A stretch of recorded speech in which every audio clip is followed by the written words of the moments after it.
My stepdad slammed my disabled sister against the fridge, then crushed her nose with his knee, shaking and covered in blood. She dragged herself to reach her phone and dialed me. I drove 5 hours through a storm. My mom muttered, "It's only a scratch." What followed after still torments me. Can you imagine finding out your own mother knew your disabled sister was being violently abused for years and did absolutely nothing? What would you do when that unthinkable truth shatters everything you thought you knew about family, about loyalty, about love itself? My name is Kais, and my life changed forever the night my sister called me, bleeding and trembling, after our stepdad smashed her face into the fridge. I drove 5 hours through a storm to get to her. And when I arrived, my mom looked me dead in the eye and said, "It's just a scratch." But that wasn't the worst part. The worst part was realizing she had known, for years, what was happening. And what happened next? It didn't just change our family. It destroyed everything I thought I knew about being a daughter. It was 2:14 a.m. when my phone started buzzing. At first, I thought it was just a bad dream. You know, the kind where your brain tries to pull you back from sleep, screaming a warning. But the screen kept glowing, buzzing over and over. I squinted, still mostly asleep, until I saw the name. May. My heart flipped. She never called me that late, or ever really, unless it was serious. I sat up instantly, wide awake, swiping to answer. "Kais," she whispered, her voice so faint I had to press the phone tighter against my ear. He threw me against the fridge. I blinked, still half lost in the fog of sleep. What? Who did? May, what are you talking about? She let out a shallow breath, ragged and wet. Randall. He snapped again. Smashed me hard, then he KK'd me in the face.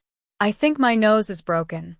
I shot out of bed, my hand already fumbling for the light switch. Where are you now? Are you safe? I'm on the floor bleeding. Her voice cracked, the sound of her crying muffled. Crawling to my phone. He left the room. Mom's here, but she's screaming. She says it's just a scratch, that I'm being dramatic. Through the line, I could hear our mother's voice, sharp and dismissive. "Quit whining, May. You're always trying to make people feel sorry for you." My lungs seized. I stood there, phone glued to my ear, the blood roaring in my ears, completely frozen. A scratch? Was she serious? My own mother, dismissing her child's trauma like a scraped knee? May had suffered a spinal injury 2 years ago, a freak accident, a bad fall, then surgery that didn't heal the way it should have. She walked, yes, but slowly, carefully, always with pain. And when Randall got angry, which was often, she never stood a chance. "I'm coming," I said, my voice thick with a rage I hadn't known I possessed. "Stay put. Keep the phone near. Lock your door if you can." "I tried," she choked out. "The lock's broken." Of course it was. "I'll be there, May," I promised, already yanking on sweatpants. 5 hours, maybe less if I push it. She tried to say something else, but the call cut out. I moved fast. Grabbed my coat, my wallet, car keys, slipped into sneakers. I scribbled a note to my neighbor, Trina.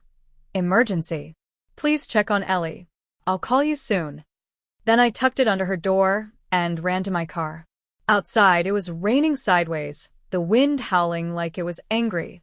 Portland didn't get snow often, but tonight, it felt like the sky was holding a grudge. I didn't hesitate. I couldn't. The guilt of not answering earlier, of not doing more before, it clawed at me. I should have pushed harder last time, when Randall threw her plate across the kitchen and it shattered at her feet. I told Mom, told her he was dangerous. She just told me, "He's just stressed. Don't make a scene." Now, May was calling me from the floor. I got onto I-5 South, driving faster than I should have. Rain slicked the road, but I kept going. Every bend in the highway was a new wave of panic, but I forced myself to focus. The memories came hard and fast. Mom used to be warm, kind, even until she met Randall. He had this way of talking like a preacher, smooth, calm, calculated. People liked him, at least at first. But at home, he was a fuse waiting to blow. And Mom? She stood by him every single time. When May got hurt, she needed help, someone to be her advocate, her protector.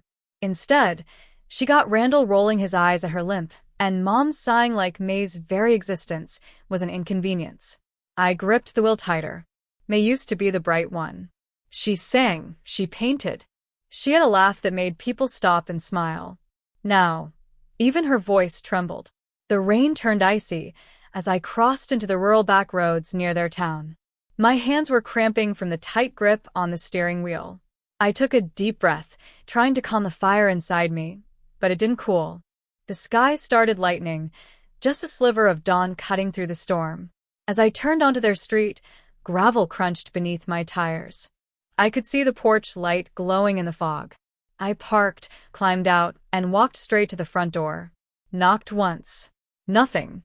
Knocked again, harder this time. Footsteps shuffled inside. Then the door creaked open. Mom stood there in a bathrobe, arms crossed, her expression blank. "You didn't need to come," she said flatly. "It's already handled." I didn't say a word. I walked past her, barely registering the bitter curl of her lips, and into the kitchen. The stench of bleach was sharp, aggressive, like someone had scrubbed in a panic, but the streaks of dried blood still clung to the fridge like bruises on skin, smudged, smeared, and damning. I stared at them, my chest tightening with a cold dread. Then I saw her. May was sitting on the floor, back against the cabinet. Her hair was tangled, her cheeks swollen, nose packed with tissue. One eye had gone nearly purple. But the second she looked up and saw me, her face cracked. Not with pain, but something deeper. Relief. Something she hadn't allowed herself in too long. "Hey," I whispered, dropping to my knees beside her. She reached out, fingers trembling, and I cupped her face gently, careful not to touch the worst of the bruises. Her eyes welled with tears, but she didn't sob. She just let them fall silently. "I didn't know who else to call," she whispered. I swallowed the lump rising in my throat. "You did the right thing." I wrapped my arms around her, and for a moment, neither of us said anything. I could feel how thin she was beneath her sweatshirt. Her breath came in shallow hiccups, and she clung to me like a child. "You're here," she murmured, like she still didn't quite believe it. "I'm here," I said. "And I'm not going anywhere."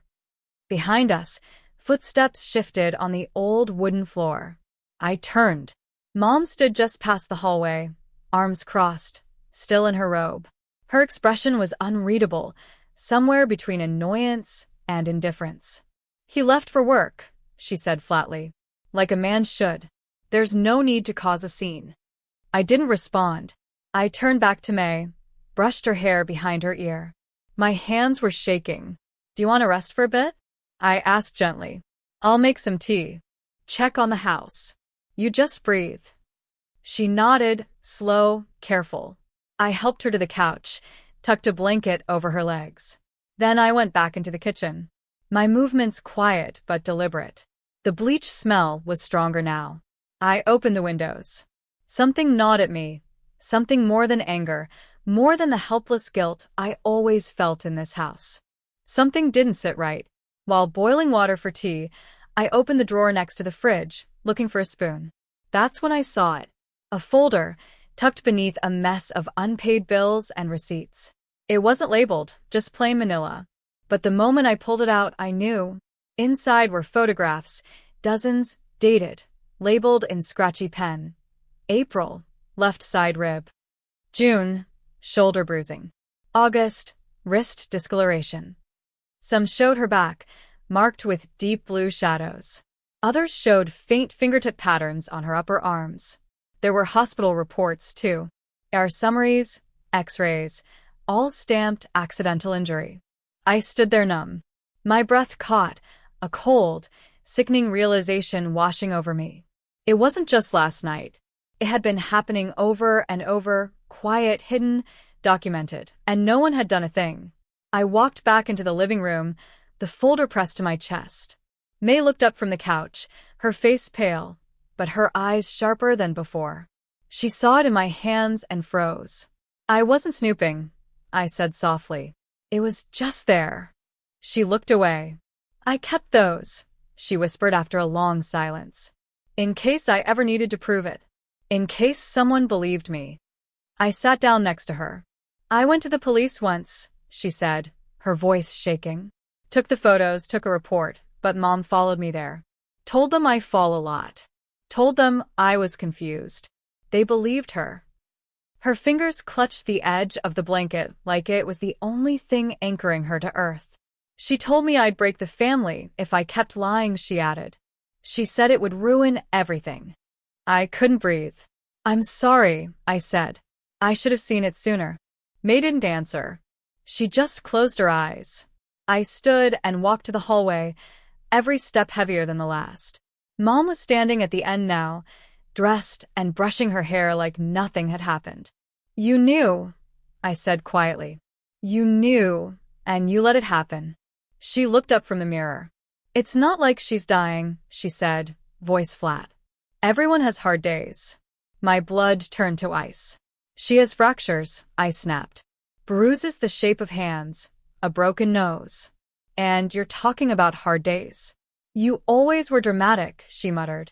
She's not some angel. You think I haven't had to deal with her tantrums? Her falling all the time? She didn't fall, I said, each word sharp, cutting through the thin veneer of her denial. He threw her. Mom rolled her eyes. You just make everything worse. And that's when something inside me cracked. Not in a loud, dramatic way, but quiet. Final. Like a door I'd kept open for too long, finally closing. I stared at her. The hallway suddenly too small, too cold. For the first time, I saw my mother for who she really was. I stood there, unable to move. My mother's face was still, her expression flat, almost bored, like all this was just an inconvenience. I didn't recognize her anymore. Or maybe I never really had. I stepped out onto the porch, the old wood creaking under my boots. The clouds hung low over the hills, heavy with that Oregon dampness that soaks into your clothes, whether it's raining or not. I pulled my hoodie tighter. My chest was burning. My legs trembled, not from fear, but from knowing something had to change. May couldn't stay here another night. Heck, another hour. I had driven 5 hours through a storm to get to her, thinking I was showing up for comfort. But I was wrong. This wasn't a visit. This was a rescue. Inside, she was sitting on the couch, cradling a chipped mug of tea like it might keep her together. Her nose was still swollen, bruises bloomed under her eyes, and her wrist had started to puff up. She gave me a shaky nod when I came back in, as if reading my thoughts. Start packing, I said softly. We're not staying. May didn't ask questions. She just stood, limped toward her room, and began gathering her things. I followed her after a few minutes to help. Her drawers were a mess, and she couldn't lift much with one arm. While she folded clothes with her good hand, I opened her desk, hoping to find her phone charger or medications. One drawer stuck halfway. I tugged harder. Something was jammed in the back. I reached in and pulled out a thick book, an old copy of Little Women, its pages carved out in a rough square. Tucked inside, wrapped in duct tape, was a phone. May. She froze, looked at the book in my hand, and sat down slowly on the bed. That's the backup, she whispered. Randall smashed the first one. Said, girls like me shouldn't be texting strangers. She looked down, her fingers tracing the edge of the blanket. I bought that with birthday money I hid from Mom, just in case something ever happened again. I wanted to scream, but I couldn't afford to. Not now. Instead, I stuffed the phone in my pocket and kept moving. We'll take what we can carry. You'll come home with me for good. Her lip trembled, but she nodded. I went to the kitchen to grab her medications, and something made me pause by the counter. I remembered setting up a small savings account for her last year. She hadn't touched it, she'd said. Said she didn't know how. I pulled out my phone and logged in. My hands went cold. Every month, like clockwork, her disability checks had been deposited and cashed. Not withdrawn. Cashed. I turned to May, who had followed me silently. Did you use this account? She shook her head. Mom handles it. I blinked. Handles what? She told the people at social services she helps me. Said I can't be trusted with that kind of money. Said it's safer this way. She gives me a little sometimes if I ask nice. I stared at the screen. Thousands gone. All while May wore the same shoes from high school and rationed ibuprofen. I didn't even bother breathing before I stormed into the living room. She's your daughter. I snapped. And you've been stealing from her, letting that man beat her. You knew. Mom stood by the hallway mirror, adjusting her earrings like she was getting ready for brunch. She didn't even flinch. You think you're better than me just because you left, she said, not even looking at me. You don't know what it's like to keep this house running, to have to make decisions no one wants to make. I did what I had to do. No, I said, my voice low, deadly. You did what was easiest, and you let her pay the price. She turned to face me. Don't you dare come into my house and judge. You left. You ran off to your little life and left the rest of us to deal with the mess. Before I could answer, the front door slammed open. Randall. He stepped in, shaking rain off his flannel jacket, and stopped cold when he saw me. His eyes narrowed. What's this? May shrank behind me. I stepped forward. We're leaving. Don't say a word. Don't touch her. Just move. His jaw clenched. You think you can just waltz in here and take her? She's not a piece of furniture. She's a person, I bit back. And you're not taking her. I already have, I said, my voice laced with conviction. We stared each other down for what felt like forever. My hands shook, but I didn't back down. I didn't blink. He took a step toward me, and for a second, I thought he might try something, but then he laughed, low, bitter, and turned away. Fine, he muttered. She's your problem now. I didn't wait. I turned, grabbed May's bag, and guided her outside. The drizzle had turned into something steadier now, more mist than rain, but still wet enough that I pulled her hood over her head. Mom stood on the porch, arms folded, lips pressed into a tight line. She didn't say a word, didn't ask where we were going, didn't stop us, just watched. I helped May into the passenger seat, adjusting the seatbelt so it wouldn't press against her bruised ribs. She leaned her head against the cold window, her breath fogging the glass. I started the engine. It rumbled to life as the gravel crunched beneath the tires and the old driveway disappeared behind us. I whispered into the thick quiet of the car, more to myself than her. We need help, but I don't know who we can trust. The road stretched endlessly in front of us, a dull ribbon of wet asphalt winding through the Oregon countryside. I kept both hands tight on the steering wheel. My breath still hadn't returned to normal since we left. The trees blurred past in streaks of gray and green, and rain tapped soft patterns across the windshield. May hadn't said a word since we pulled away until now. Kais. Her voice was a whisper, hoarse and small. I glanced sideways. She was curled against the window, her sleeve bunched up, dried blood still crusted under her nose. She looked like a child again, like the little girl who used to crawl into bed with me during storms. I've been thinking, she murmured. We could go to Gramps. I blinked. Gramps. She nodded, slowly, reaching into her backpack and pulling out a worn paperback. Something I barely recognized from our shared shelf years ago. She opened it gently, and from between the pages slid a pale, yellow envelope. The paper had softened with age and handling. He used to write me, she said, just every few months. I didn't say anything. I couldn't. That name. I hadn't heard it in over a decade. She looked down, tracing the corner of the envelope. He'd send birthday cards sometimes, with little notes. A pressed flower once, a $5 bill tucked behind it. Always signed the same. Love, Gramps. Mom said he died in prison. I whispered, the words tasting like ash. May nodded, a strange mixture of sadness and defiance in her eyes. She told me that, too. But I never believed her. Not really. He always knew things. Like when I started physical therapy again, or when I got that scholarship you helped me apply for. He'd reference it, you know? Just enough to know he wasn't guessing. I pulled over. I didn't even realize I was doing it until the car was idling beside a grassy ditch and my heart was pounding. Why didn't you tell me? I wanted to, but you were gone. And Mom would have lost it if she found out. She tore his face out of every photo we had. She called him that criminal and said he ruined her life. I leaned back against the seat, feeling the lies settle like something sour in my stomach. All this time, he was still alive. May reached down again, pulling out a second, smaller envelope. This one's from a couple months ago. I kept the return address. She handed it to me, and I stared at the small block letters. Eugene, Oregon, not even an hour from where we sat. I tapped the address into my phone. The signal was weak, but the route popped up. 42 minutes. Back roads mostly. He wasn't some ghost of the past. He was real. He was close. We didn't say much after that. I merged back onto the road, the rain now gentler, misting across the windshield. My thoughts wouldn't quiet. I kept replaying everything. Mom's cold voice, Randall's sneer, May's broken face. The more I pieced it together, the more I saw how deep the rot ran. We believed Mom because we needed to. That's what kids do. You trust your parents like they're gods, until one day they're just people.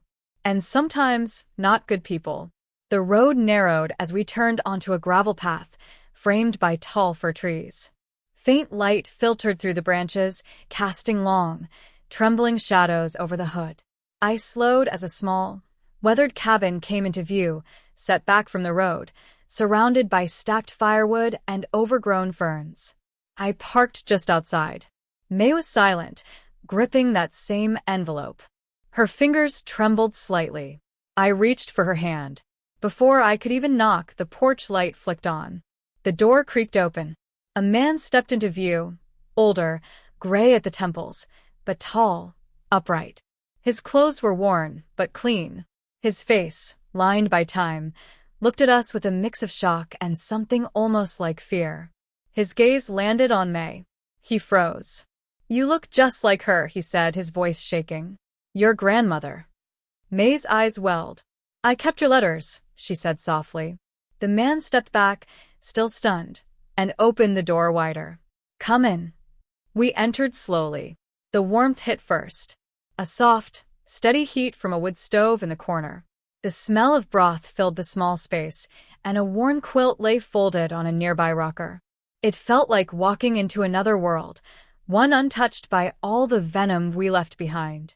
He didn't ask questions right away. He made tea instead, set bowls of soup on the table without fuss. No big speeches, just presence. Quiet, steady presence. After we ate, I leaned forward, finally breaking the silence. "We don't have anywhere else to go. Not tonight." "You don't have to explain," he said gently. "You're safe here." It was such a simple sentence, but the weight of it. I didn't even realize I was crying until I tasted salt at the corner of my lips. I glanced at May. She was watching him, her face open, vulnerable, hopeful. She trusted him. Some part of her had all along. But me? Something still held back, something in my gut. Because if he was safe, then why had Mom worked so hard to erase him? "You're safe here," he said again, reaching to refill our mugs. But as I looked around that quiet little house, every instinct in me whispered the same thing. Asterisk, this isn't over. Not by a long shot. Asterisk, we didn't sleep much that night. The storm outside had passed, but something else, something colder, was still pressing at the windows. I stayed up on the couch, listening to May's breathing, shallow and uneven. I watched the flames flicker for a long time before pulling out my phone again. The voicemail. I hit play for the fourth time. My mother's voice came through like a quiet threat wrapped in silk. "She's still a minor, Kais. You're interfering. Don't forget that." No yelling, no panic, just cold control. That was what terrified me the most. From across the room, May stirred. "Are they coming here?" she asked, her voice barely above a whisper. She didn't need to say who they were. "I won't let them near you," I said, forcing the words to sound stronger than I felt. "I promise." Morning came in shades of gray. Mist hung over the trees like a veil, and the air smelled like wet pine and smoke. Gramps brewed coffee the old-fashioned way, percolator on the stove. The scent filled the cabin, comforting and familiar in a way I hadn't expected. We sat at the kitchen table, the wood dented and worn, And I finally asked what had been tugging at me since the night before. Why did Mom cut you off? Gramps took a slow sip. His hands were rough, weathered from years of work, but they didn't shake. She forged checks, he said simply. Hospice checks. They were supposed to cover your grandma's care near the end. I caught her, reported it. Next thing I knew, she was gone with you too. Changed numbers, changed everything. I blinked. I thought Grandma passed in peace. That she just faded. She died scared, he said quietly. Alone. Your mother emptied the account and vanished before the final bills even came due. The weight of his words settled like fog in my chest. No amount of denial could cushion the truth anymore. I looked over at May. Her face was pale, lips pressed tight. She reached for the sugar and accidentally knocked her spoon off the table. It clattered against the floor. She crouched to grab it but paused. There's a gap, she murmured, pointing to the corner beneath the bench seat. I crouched beside her. One of the floorboards was loose. Gramps frowned. That's strange. Together we pried it up. Dust rose. Beneath the plank was a tin box, wrapped in a faded towel. Inside, old Polaroids, a bundle of letters, and a yellowed envelope marked Last Will and Testament. My breath caught. The paper inside was brittle, but the ink still held. Dated 12 years ago. I scanned the lines, heart pounding. In the event of my passing, all property, assets, and holdings shall be equally divided between my granddaughters, Kais and May. My name. Her name. In writing. I looked up at Gramps. His eyes were wide. I forgot I hid that, he said, almost to himself. Back then, I wanted to protect you, too. Your mom was never meant to get a cent. I snapped photos of every page, every signature. My hands steadier than I thought they'd be. If they try to take her back, I said, my voice trembling with fire, this goes straight to the court. Gramps gave a short nod. You've got your grandma's strength. She would have liked that. Later, as we sat in the living room, the old clock ticking softly behind us, I started researching legal aid clinics in Eugene. I typed with purpose, every click grounding me in something real. I'll need proof of injury, too, I muttered. May's bruises. Her nose. Gramps opened a drawer and pulled out a boxy, disposable camera. I took some shots last night. Old habit. I took it from him. Thank you. May shifted closer on the couch. I want to talk, she said, barely above a breath. To someone official.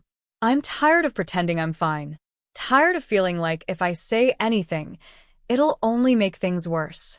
I looked at her, this girl who'd spent years shrinking herself to survive, and saw something new behind her eyes. Not just pain. Fire. Before I could respond, my phone buzzed. Unknown number. I hesitated, then answered. A low voice, deep and gravelly. We know where you are. You have until sunset. The line went dead. I stared at the screen, then at the cabin door, which suddenly seemed far too thin. We need to go, I said, standing up so fast the chair legs scraped the floor. Now. Gramps didn't argue. He grabbed his keys. May clutched the camera to her chest like a shield. I grabbed the will, the letters, and the only thing that mattered more than evidence, my sister. We didn't pack. We didn't speak. We left everything behind. Just grabbed the camera, the will, and the girl who refused to be broken. We didn't wait. I threw the bag over my shoulder, tucked the old will into my coat pocket, and kept the camera close. May clutched my hand like she was still 6 years old. Gramps stood by the porch, lips pressed into a tight line, holding the truck keys out to me. We drove straight to the clinic. May leaned into me in the passenger seat, face pale, her bruises now blooming in yellows and blues. She hadn't said much since the phone call, just rested her head against the cold window, watching trees blur past. Her eyes were glassy, but she hadn't cried. Inside the waiting room, everything smelled like bleach and stale coffee. The walls were covered in faded posters about flu shots and back pain. I checked her in, handed over her ID and mine, and we were told to wait. The nurse called her in within 10 minutes. I wanted to go with her, but May just whispered, I got this. I stayed seated. The camera rested on my lap. I kept one hand around it, tight, like it was a lifeline. Through the glass window behind the counter, I saw Gramps still in the truck, engine running for the heat. His silhouette leaned back slightly, arms crossed. I knew this was all too much for him, but he came anyway. That meant something. I stared at the second hand of the clock until I felt someone step into the room. Heavy boots, slow, intentional. I looked up. The man standing in front of me was about 6 feet tall, built like an old lineman gone soft with time, gray mustache, uniform, sheriff badge on his chest. "You?" he asked, voice smooth like he was chatting over pie and coffee. I nodded. "I'm Sheriff Wallace. Mind if we talk a sec?"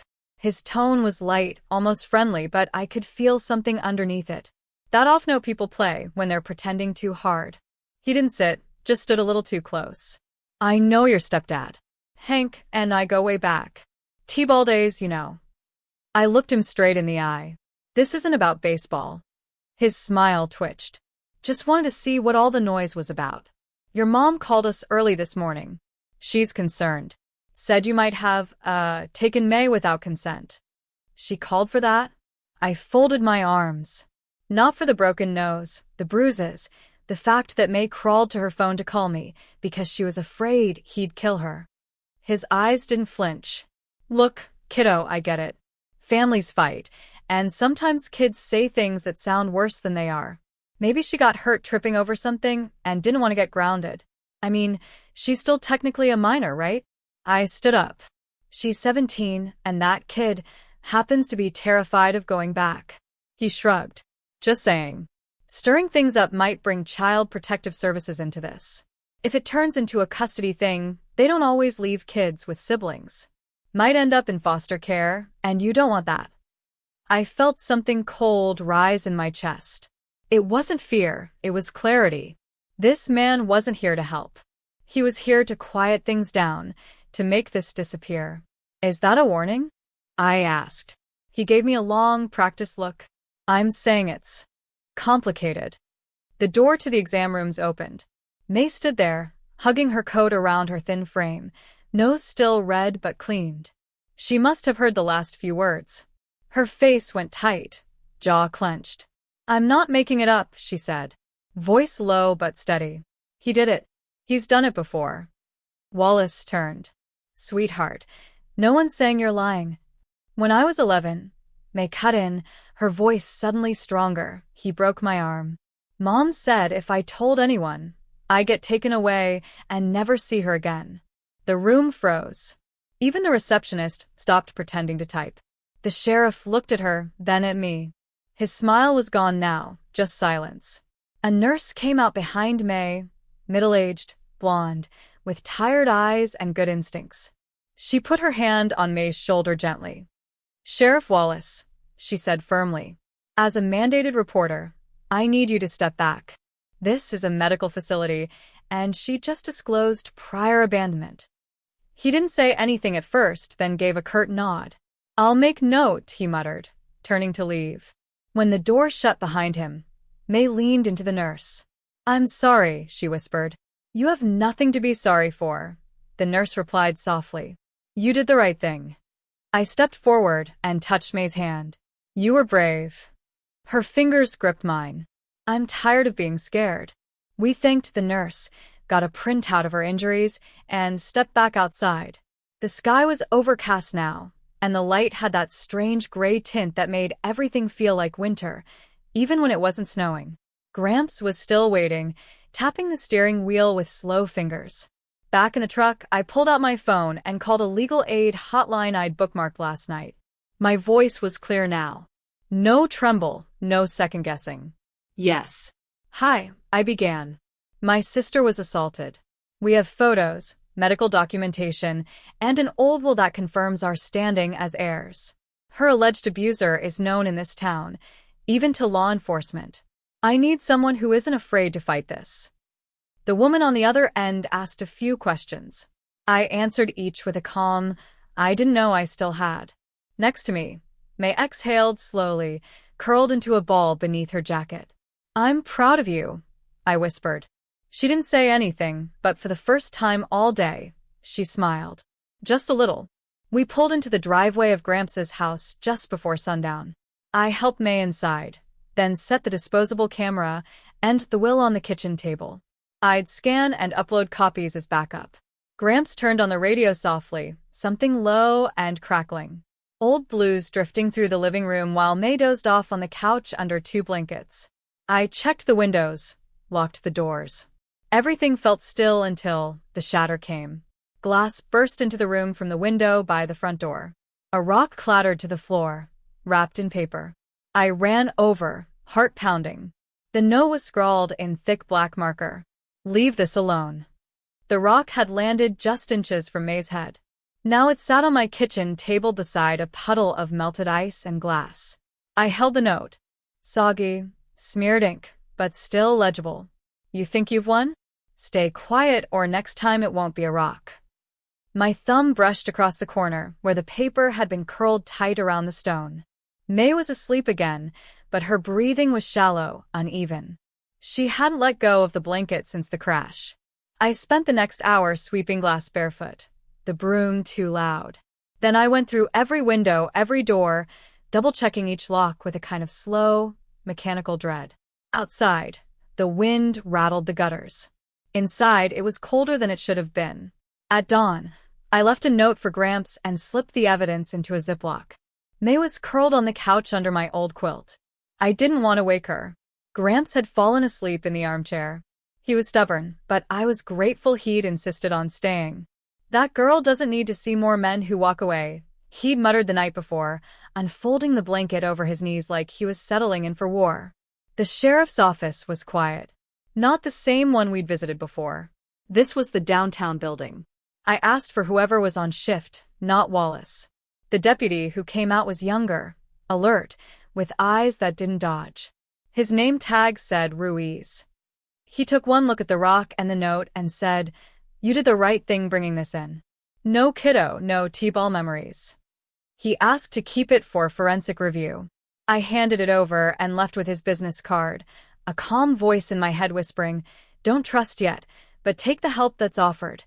By the time I returned home, May was at the table with Gramps, poking at a bowl of oatmeal like it might fight back. Her face was swollen, but no longer bleeding. The bruises had started to bloom purple-blue beneath the skin.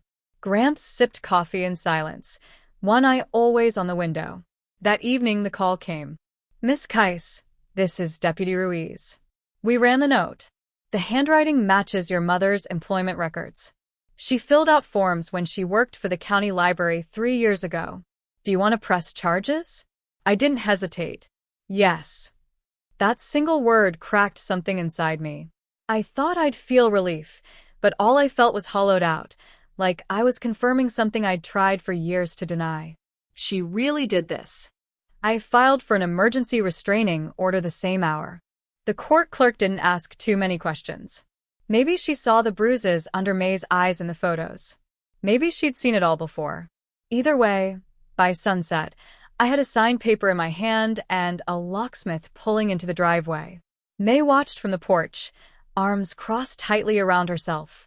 Gramps stood beside her like a statue, his cane planted firm. "You girls aren't sleeping alone again." End of story. Later that night, May came into my room holding something small and pink. "I found this in the back of my closet. I used to hide things inside. I don't know why I kept it." She handed me her old music box, a plastic ballerina spinning inside under a cracked mirror. I opened the lid, and the faintest tinkle of off-key music spilled out. Beneath the felt lining, something shifted. I peeled back the cloth. Taped under the panel was a tiny SD card. "He didn't know I had it," she whispered. We sat side by side on my bed while I plugged it into my laptop. The screen blinked to life. The first file played immediately. A phone video, wobbly and dim, pointed at the hallway. I saw May, maybe 10, maybe 11, being yanked by the arm through the doorframe. Her face turned toward the camera for a second. Tears streamed down, barely above a whisper. "Please don't." The second video was darker, mostly shadows and muffled sounds, but one voice was clear. "My mother. If you ruin this family again, I swear to God, you'll regret it. Do you understand me? Click. I stopped the file. May wasn't crying. She just stared. The SD card had 5 more files, but I couldn't keep going. Not yet. I emailed everything to a friend of mine, Sharon, a legal advocate based in Eugene, who owed me more favors than she liked to admit. 20 minutes later, she called. Kais? This isn't just a restraining order situation. You've got evidence of historical abuse, intimidation, accessory to assault, and obstruction. I'm sending this to the federal unit. You're doing the right thing. I nodded slowly, even though she couldn't see me. And just as I started to believe we might be safe, May screamed from the kitchen. He's here. I was halfway across the living room when I heard May's scream tear through the quiet. It wasn't a startled yelp. It was raw, terrified, full-body fear. I bolted toward the kitchen, bare feet hitting hardwood, arms swinging like instinct had taken over. May had slid down behind the island counter, knees curled into her chest. The blanket still clutched to her arms. Her breath came in ragged gulps. One hand trembled as she pointed toward the side window. He was right there, staring at me. I moved fast, grabbed the bat I kept under the sink, old chipped wood from a community league I'd quit a decade ago. I crept toward the window, careful not to slip on the scattered shards from earlier, but there was no one.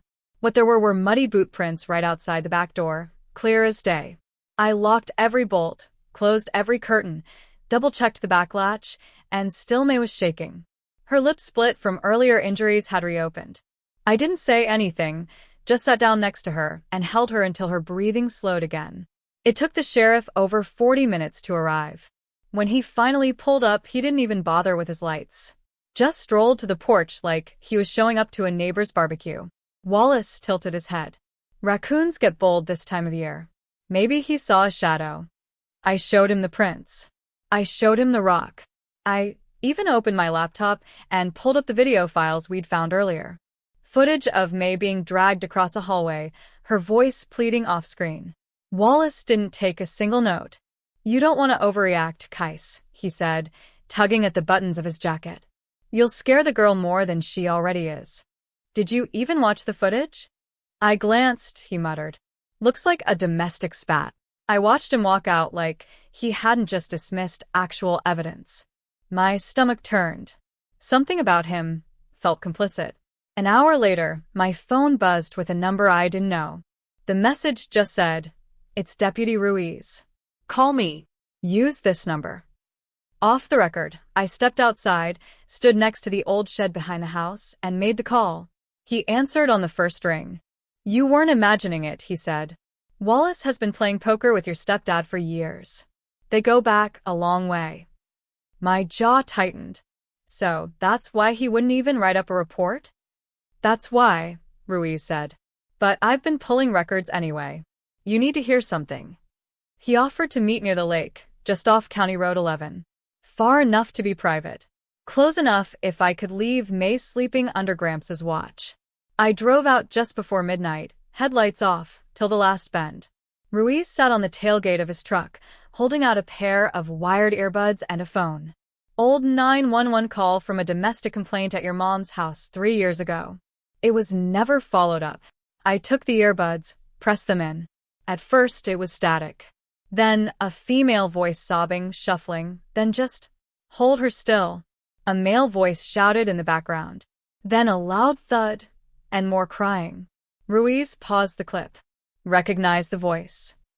I didn't, but May did. She was sitting in the front seat of my car.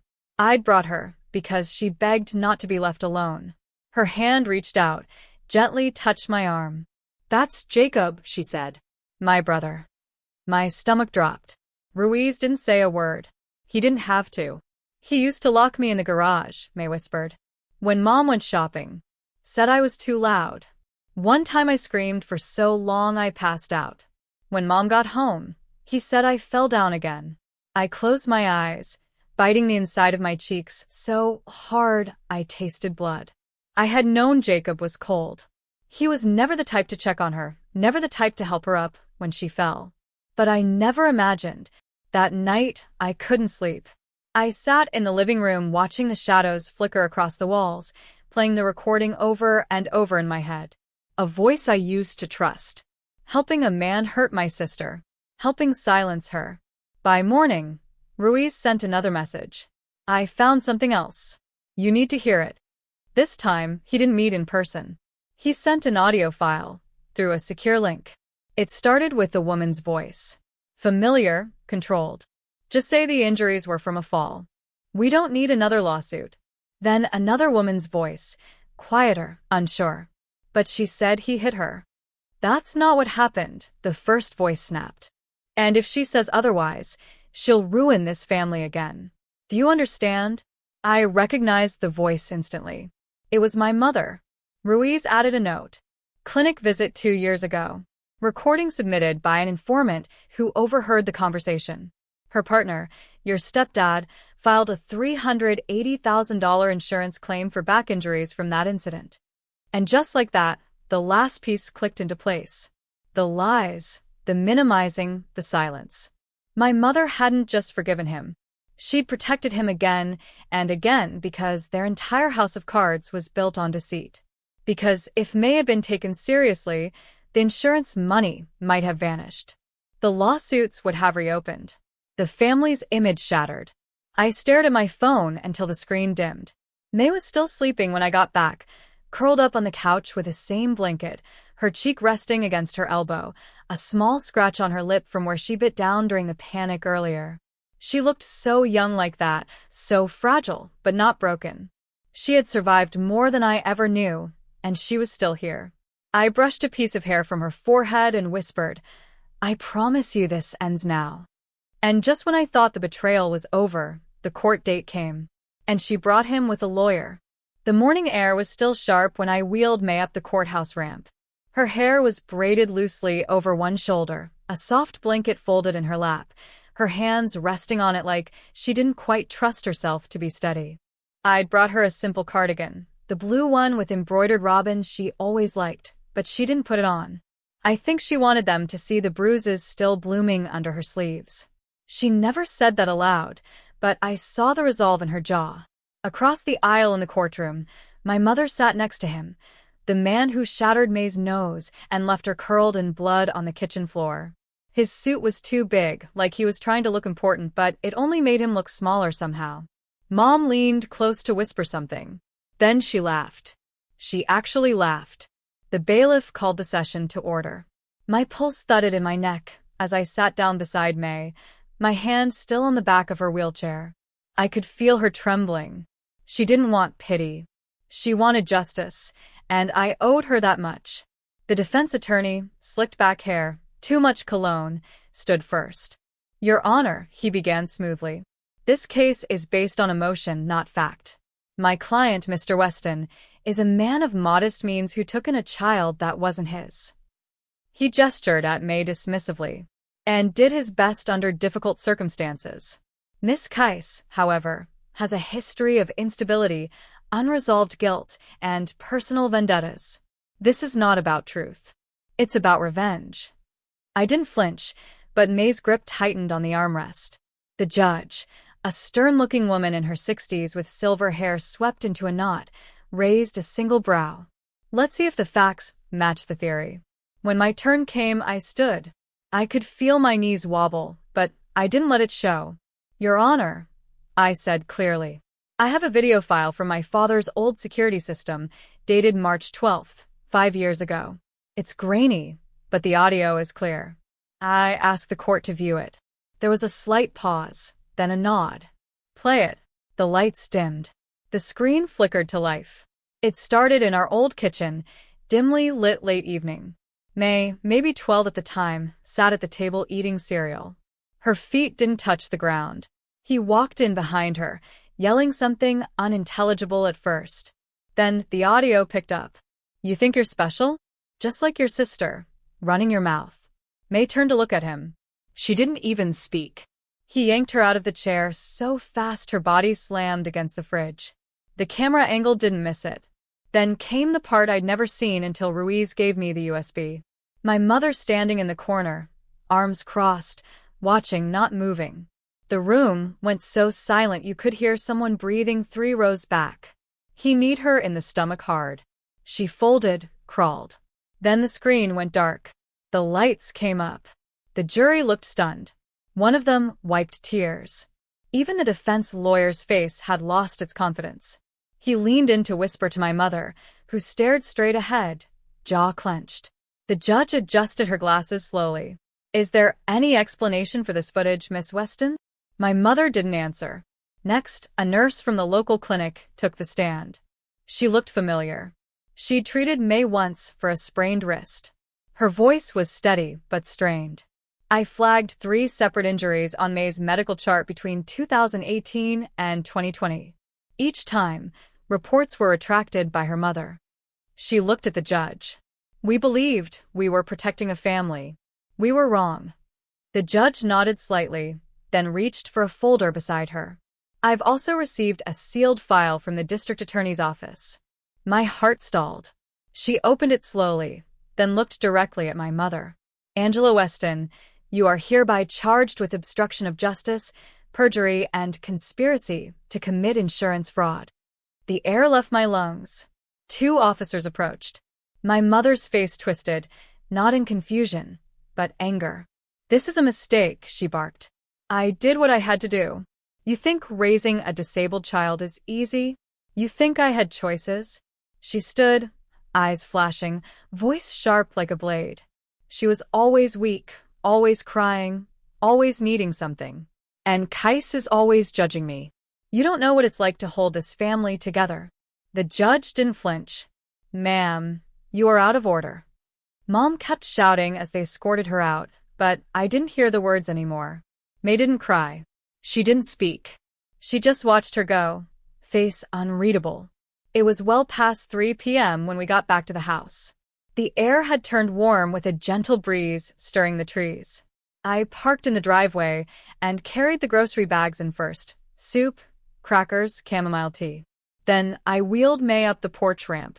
She stayed silent until I opened the screen door.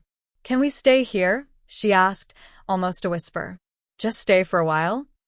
I nodded. "As long as you want." That evening, I changed the locks again. I installed a small camera above the porch, and at May's request, I hung the old wind chimes by the kitchen window. The ones shaped like little leaves. Their soft sound danced in the air. We sat on the front steps and shared soup from the same pot, legs curled under us like we were girls again. No TV, no phone, just quiet. After a long while, May leaned her head on my shoulder. "You believed me when no one else did," she whispered. I didn't say anything. I just squeezed her hand. "Have you ever had to stand up for someone, even when the cost was everything? Would you still do it again? Tell me what you think. I really want to know."